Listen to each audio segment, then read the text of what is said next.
Before you hit play, drop a comment telling us what city you're watching from. And if you also believe that serving this country never stops mattering, go ahead and hit like and subscribe, because what happened to the man in this story can never happen again to anyone who once wore the uniform. His name was Jackson Miller, Jack to his friends. On a Tuesday morning, without any fuss or escort, he walked into Summit Ridge National Bank just to withdraw a few $100s from an account he'd barely touched in years. Sitting in that balance was the hazard pay from missions the government still pretends never happened. Jack went through the revolving door like any other customer. Steady stride, calm eyes, black cap in hand. The gold embroidery read Korea-Vietnam Veteran. He'd wiped the fabric himself before leaving home. His spotless shirt showed cuffs worn by time, and in his jacket pocket traveled a folded Veterans Affairs card, 2 yellow discharge papers, and a brass challenge coin whose relief had long since worn smooth. He took his place in line in silence, ramrod straight, as if he were still under orders. Every minute of waiting felt like part of an old ritual, the one where you learn that even your rights are proven with patience. He wasn't looking for applause or to relive his victories. He just needed rent money for the month. Even so, every curious glance that landed on the veteran told a story the country keeps trying to forget. When Jack walked in, the place felt half asleep. A handful of scattered customers and the constant whir of printers. He reached the teller without hurry, but everything changed when she typed in the account name. Her eyes went wide, her breath caught, and she dialed the manager. Jack handed over his ID. His hand trembled. The result of harsh winters, not fear. "I'd like to make a withdrawal," he said calmly. "The account is under Jackson Miller. It's been inactive for years." The young woman tried to smile, tapped the keys again, and froze. Something didn't add up. The manager, Julian, appeared with a sharp haircut and a short tie. He looked over the ID, sized Jack up, and let out a dry laugh. "You sure this account is yours, sir?" He drew out the word like a joke. "The paperwork here is practically Jurassic." The teller gave an awkward laugh. Jack didn't flinch. He simply reached into the inside pocket of his coat and gently set a brass challenge coin on the counter, engraved with a thunderbird and 7 stars. Any service member would have held their breath. Julian didn't even look. "Flea market trinket," he muttered. "You can buy those online these days." He waved to the security guard and pointed at the door. "Another veteran looking for a handout. Show him the way out, please." The lobby seemed to hold its breath, a new silence swelling with tension, ready to burst on Jack's next step. The guard froze for a moment. It was enough for Jack to catch every syllable, and for the whole lobby to notice. Phones came up, giggles popped in the corners. Some people stared at the floor, caught between embarrassment and curiosity. Jack didn't protest. He picked up the coin, slipped it back into his pocket, gave a small nod, and walked to the chair by the window. He sat straight, fingers intertwined, eyes fixed on something no one else could see. The jokes vanished as quickly as they'd come. What was left was a thick, uneasy air, as if everyone realized they'd just crossed an invisible line. Among those present, only one person kept her brow furrowed. Sarah Lopez, mid-30s, an Air Force logistics veteran now working as a defense industry recruiter, recognized that small piece of metal. She remembered the day a retired JSOC colonel set one just like it on a briefing table, and everyone, without exception, snapped to attention. Without taking her eyes off the manager, Sarah stepped up to the counter. "You've made a mistake," she said in a tone that allowed no argument. Julian blinked, confused. "Excuse me? This man isn't faking anything. The coin he carries is worth more than any salary paid in this building." The manager scoffed. But the clash between his own arrogance and Sarah's certainty made 2 tellers pause their typing. 3 customers lowered their phones. Another stepped back as if expecting something big to happen. In the minutes that followed, the room stayed stifling, as if the air had grown too thick to move. The question, "If he's that important, why is no one with him?" echoed in everyone's mind. But Sarah simply walked out in silence and made a quick call. The tension, however, didn't go unnoticed. At a back counter, a gray-haired employee, the kind nobody notices until it's too late, lifted his head when he heard the name Jackson Miller. Without a fuss, he crossed the corridor and stopped in front of a brass plaque that had hung there since the branch opened. It honored the old Summit Ridge command base, Among the engraved names, one stood untouched: R.J. Miller, the engineer who secured every bolt of the original military facility before the land became civilian property.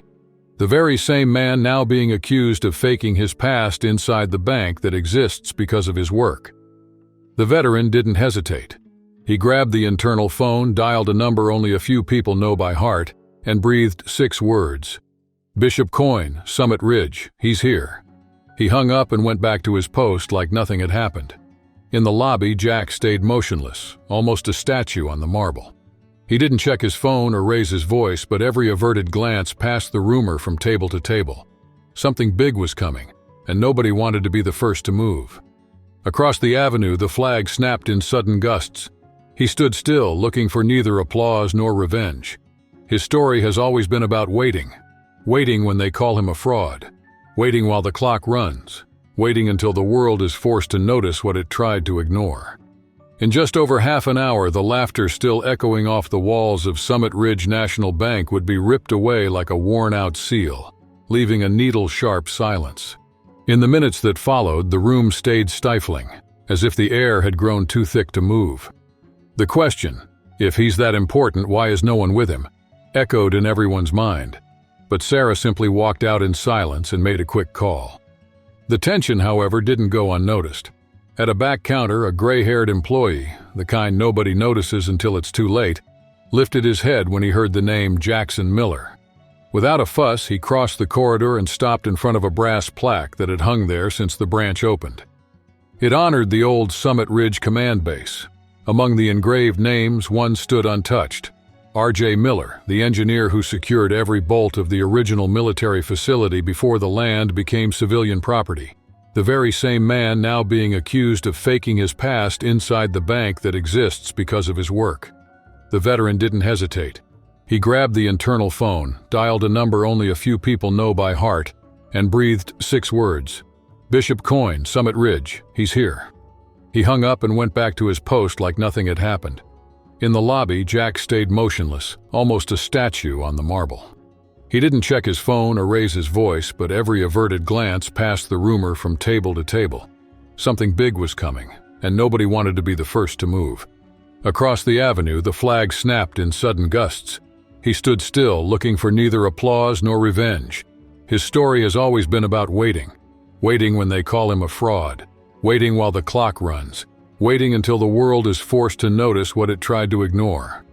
In just over half an hour, the laughter still echoing off the walls of Summit Ridge National Bank would be ripped away like a worn-out seal, leaving a needle-sharp silence. A few blocks away, a general was picking up the pieces of the phone he'd thrown, straightening the ribbons on his uniform and heading out, determined to make sure the overlooked man never slipped back into the shadows. Inside the bank, time oozed thick like syrup. The teller who'd cracked a joke kept her eyes fixed on a blank monitor. Julian, the manager, paced the counter in circles, guided by omens he couldn't name, casting tense looks at the revolving door. Jack Miller stayed where they'd put him, cane across his knees, back straight, betraying none of the pain he buried. Each breath kept time for a silent judgment. The challenge coin slept in his pocket, a reminder of deeds never told. The people who'd laughed before were weighing their options now. On the other side of the lobby, Sarah Lopez watched the steady set of his shoulders. It wasn't curiosity anymore, it was caution. Something in her sensed the next second could split the day in two, and no one here would understand why until it was too late. Arms folded tight across her chest, jaw clenched, Sarah called a high-command veteran at Fort Breckenridge. Just saying Bishop Coyne and Jackson Miller changed the voice on the other end. "He's there? Keep him." Sarah had no idea what would follow, but she felt the tremor of something on the move. She was right. 2 blocks away, a black van cut through traffic. The headlights flashed once, enough warning to clear the path. In the back seat, Major General Elliot Jenkins, famous for ice-cold precision, paused the briefing. He commands 4 districts and belongs to the small circle cleared to issue bishop-level credentials. Hearing Jackson Miller, he closed his tablet, stood, and told his aide, "Dress blues, now." Miller isn't just a name in classified files. He's the reason for the stars on Jenkins's shoulders, a living legend many thought time had buried. The general trained under the doctrine this man wrote, Seeing him disrespected, still in uniform, in a building on ground he once patrolled, lit a flame Jenkins rarely lets out. Meanwhile, in the bank, Jack adjusted his coat sleeve. The steady hum of fluorescent lights filled the air, but nobody spoke. Everyone felt, without knowing why, that the clock had just started ticking. A rumpled suit wandered to the coffee machine, rifled empty pockets, and left without finishing his deposit. Near the door, the guard shifted his weight, eyeing the old man who hadn't raised his voice or made a threat, yet radiated a magnetism that rattles people who live by badges. Behind the tellers, Julian fought not to stare. "Still here?" he whispered, craning his neck. Then he huffed to the intern. "Wants to go viral. Score pity money. Vets do this all the time." Sarah, at the next window, clenched her jaw and lowered her gaze. Even she knew this had gone too far. Julian's laugh had barely left his throat when the glass doors slammed open with a crash that made the AC choke. It wasn't wind or some regular customer, it was authority in the flesh. The lobby froze. Steady steps, leather boots, not mall rubber soles, hammered the tiles in perfect rhythm. Major General Elliot Jenkins appeared. Dress blues flawless, medals gleaming, creases sharp as rulers. He filled the atrium before he even spoke. Behind him, an aide carried a briefcase and kept his head down. Julian felt his grin evaporate. The guard snapped upright, and the old man, accused of begging for sympathy, simply adjusted his beret like greeting an old comrade. Still leaning on the counter, Julian looked up and went rigid. His crooked smile shattered like thin glass. Jenkins walked in unhurried, but his eyes went straight to the bench under the window where Jack Miller sat. In front of everyone, the general straightened and slapped a salute to his temple that rang through the hall, loud enough to kill any excuse.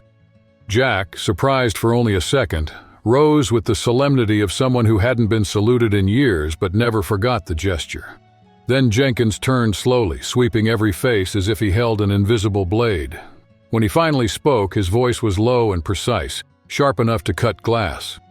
"Which one of you dared call Colonel Jackson King a fraud?" The question sliced across the room. The silence was so heavy it felt like it lifted the floor. Then every pair of eyes locked on Julian. The manager went pale. Jenkins took a step forward, uniform creaking, and listed the colonel's feats. Recon protocols used by 3 nations, 2 wars, 6 fronts, 14 missions nobody admits in public. He laid it all out in a cold cadence, like reading a verdict. Julian tried to mumble that the documents were old. Jenkins cut him off. "Old, yes, because he earned every wrinkle on those papers while you were figuring out how to schedule a tweet." The air changed then. Discomfort gave way to shame, spreading slow but undeniable. Jenkins's aide slid up to the counter, popped open the hard case, and laid out the contents. A thick dossier stamped confidential, a commemorative coin nestled in velvet, and a printed replica of the plaque that once hung on the bank's wall. Jackson Miller's name embossed in bold relief. Jenkins set everything in front of the manager. "This bank exists because you planned every step," he said, tapping the dossier's cover. "That account you flagged as suspicious, it paid for the supply routes that keep everyone's profits rolling in today." Turning to Jack, his voice turned almost brotherly. "Forgive me for not knowing you were in town." "I didn't come to be noticed," Jack muttered, exhausted. "I just need enough to help my grandson with college. Let's take care of that right now." They walked to the teller together. Julian, all swagger a moment before, backed away with his hands up. The hush that fell over Summit Ridge National Bank was no longer awkward, it was reverent. Everyone sensed the floor beneath them carried heavier stories than it seemed. General Elliot Jenkins stood beside Colonel Jackson Miller without fuss. No orders, no threats, just waiting, as if nothing mattered more than the money Jack was about to withdraw. Without speeches, Jack took the funds that would secure his grandson's future. He wasn't after applause, he never had been. He just wanted to honor the promise he'd made to the ones he fought for, and to the ones he came back to. The teller's printer rattled and spat out the receipt, almost apologizing for the delay. Jack glanced at the slip, folded it, and tucked it into his pocket. A reflex move from a man crossing another item off his list. He was already turning to leave when he felt a firm hand. General Jenkins. "Colonel, I need 5 minutes." Jack raised an eyebrow. "For what?" Jenkins pointed to the room behind the counter. "For something you never asked for." No command rang out, yet every soldier in the lobby, from the recruit at the ATM to the veteran filling out a deposit, snapped to attention. The civilians, caught by the same invisible pull, stood as well. No siren, no announcement, just respect taking shape. Jack froze, not from vanity but genuine surprise. Then, calm and precise, he returned the salute. Jenkins pulled a velvet box from his coat, opened it and handed over what was inside, a spotless medal engraved with just a name and 3 words, "Service Beyond Record." For a long moment, Jack studied the medal as if searching for a hidden detail. No speech, no tears. He answered with a slight nod, a gesture that closes unseen doors. Then he turned to Jenkins and murmured, "I didn't come back to be remembered. I came back to keep a promise." Jenkins nodded, barely audible. "And by keeping it, you reminded us what it means to serve." When Jack stepped into the midday light, no reporter aimed a lens, no flash went off. Still, everyone left in the marble hall straightened their jackets and lowered their voices, as if a silent signal had passed through the air. Days later, carpenters returned to the facade to fasten a slim bronze strip beneath the old dedication. 3 plain lines appeared: Jackson Miller Colonel, U.S. Army Honor in silence. There was no need to add dates or list deeds. The lean text was enough to recall the afternoon when the colonel, target of muffled jokes, stayed quiet until the door flew open and an angry general laid the truth bare. None of that showed on the plaque, yet every employee memorized the story as if it were in the bylaws. Now, whenever a customer pushes through those oak doors and faces the lobby's polished columns, they see the name of the man who was almost laughed out the door, and who, without saying a word, ended up changing many careers inside. Anyone who pauses at the inscription feels the careful lettering, curiosity tingling at their fingertips, and, without noticing, leans forward, chasing the next chapter of a tale that still echoes down the corridors. That's where we'll leave it for now. If this story moved you in any way, tell us in the comments. Don't forget to drop a like, subscribe to the channel, and hit the notification so you don't miss new stories. See you soon, and thanks for following every step with us.